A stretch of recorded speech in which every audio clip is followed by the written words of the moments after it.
Hello,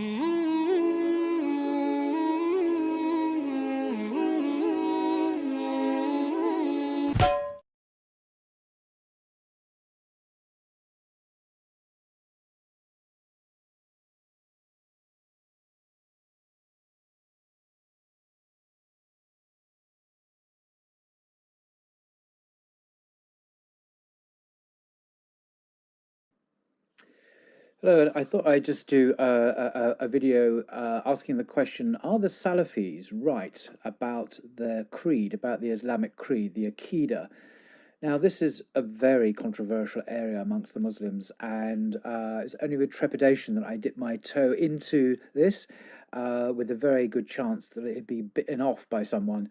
So I must stress, obviously, I'm not a scholar, and I don't intend to give in my opinions. I just want to ask a question and share some historical information about this, because the Salafis, I've often thought in my own mind, they are the despised group within a despised group. The despised group, the bigger one, is the Muslims, and within them are the Salafis, and they're even more despised because I've so many Muslims I know despise the Salafis, rightly or wrongly, and I'm not going to get into that. But I just want to talk about the creed. Creed is really important, and Salafis claim that they follow the original, the authentic creed, and of course other Muslims say this is rubbish, and they don't, and they are just deviants and way off the orthodox Sunni path. So I just wanted to look at the evidence about that for what it's worth. I just thought I'd start with a definition of what a Salafi is, in case you were asking. And I'm looking at Abu Khadija's website. He's a prominent, perhaps the most prominent Salafi intellectual and writer in the UK. And he wrote a booklet called What is Salafism? And in it he says, to be a Salafi means adhering to the creed, methodology, and the way of life of the Salaf as-Saleh, the pious predecessors. The earliest of the Salaf was the generation of our Prophet and his companions. Then after them came the virtuous 3 generations of believers who held fast to the Sunnah, or path, of the Prophet and his companions. The person who understands this path correctly, follows it exactly, without introducing anything into it or deviating from it, is a Salafi. To be a Salafi is not merely to imagine that one is upon the true path of the Salaf, but Salafism is to study the religion of the companions and follow it. It was they who understood best the meanings and intent of the speech and actions of the Prophet. So that's the claim they make, and are they right? Well, what is interesting is, and this is really getting controversial now, if people who know about this, this is incendiary stuff, but Dr. Yasser Qadhi was for many years, and he's of course the American imam, the American academic, for many years was an advocate of the Salafi approach. But recently, in recent years, he's broken from that group and has written quite critically of Salafism. And he's written an article, a booklet really, called On Salafi Islam, which is available online, which I think is rather interesting.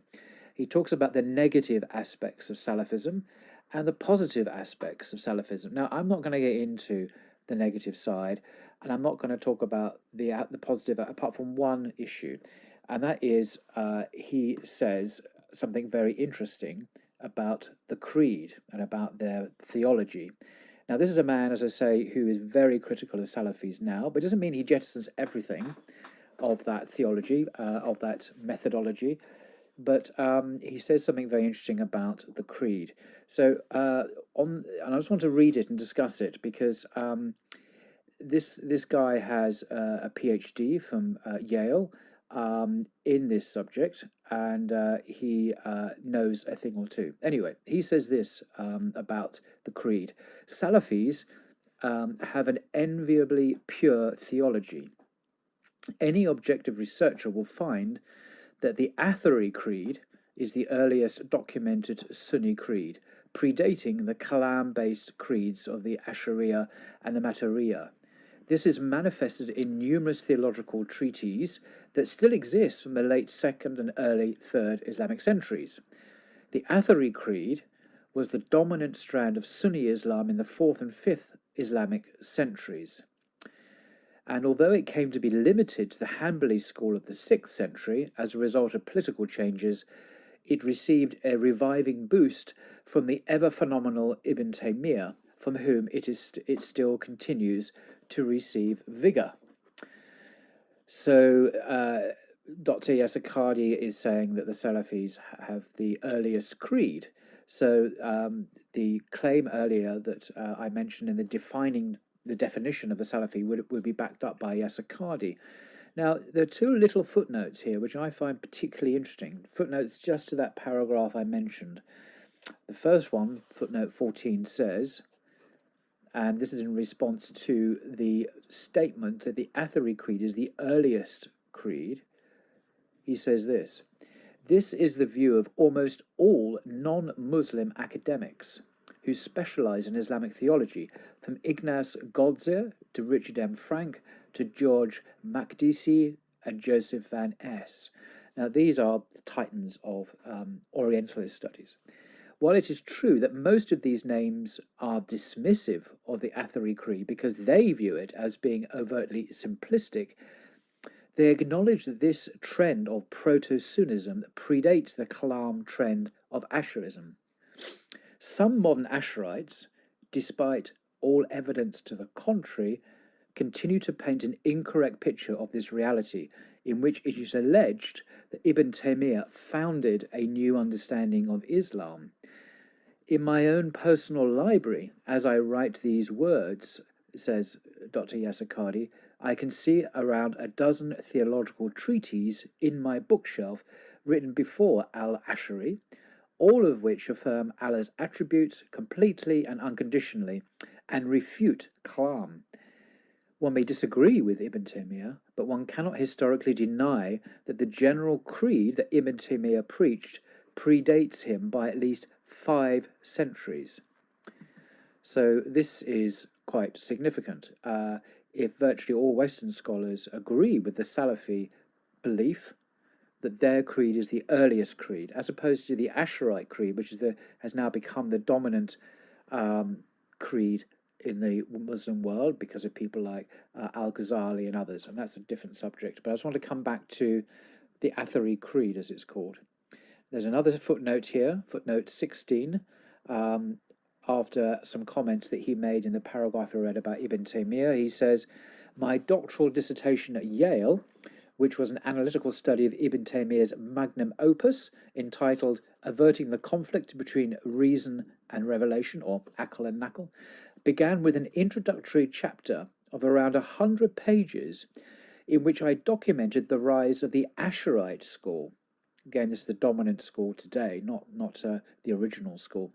In it, Yasakadi says, "I clearly demonstrate that the school began, this is the Asharite school, as a small outcast movement, was initially persecuted by other movements, and due to historical reasons, which I delineated there in detail, eventually managed to supplant the dominant Athari creed, the original, to become the official creed of the Seljuks and later Islamic dynasties.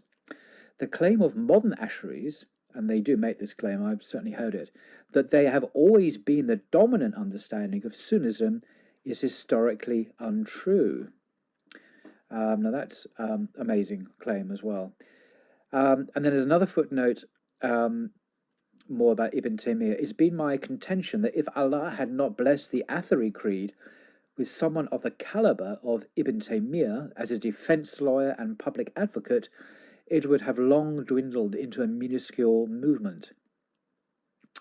On a personal note, the towering personality and sharp insights of Ibn Taymiyyah have had a profound impact on my own thought as well, and I consider him to be one of the greatest, if not the greatest, intellectual mind that our Ummah has ever seen. So that's from On Salafi Islam by Dr. Yasakadi, which I linked to. Now, he has many criticisms of the Salafi movement today, which I'm not going to go into in this video. But in terms of their key belief, in the Athari Creed, that is not a criticism he has. In fact, he agrees with them that it is the historically earliest, most authentic creed of the Salafs, the companions of the Prophet. So to answer the question, it seems the evidence from this guy who's got a PhD from Yale and all these Western scholars as well, if this is accurate, that the Salafis are right to say and claim that their creed, and within that, all that that means in terms of belief about Allah's attributes and the methodology and so on, is the earliest Islamic creed. That doesn't mean we should all become Salafis, of course, because there's more to it than that. But nevertheless, I just wanted to throw that out there with a caveat that I'm not a scholar and I could be wrong. Even Yasser Qadhi could be wrong, but I think Yale wouldn't have given him a PhD in this if he was wrong.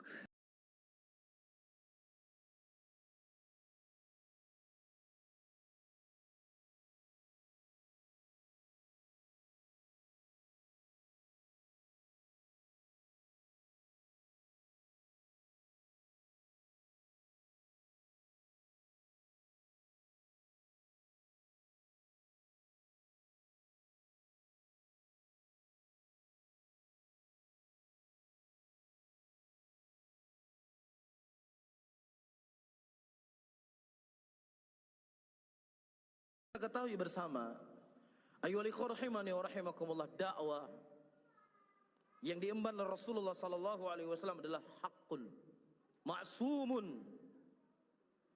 Tidak ada kesalahan di dalamnya, 1000% benar. Manhajus salaf.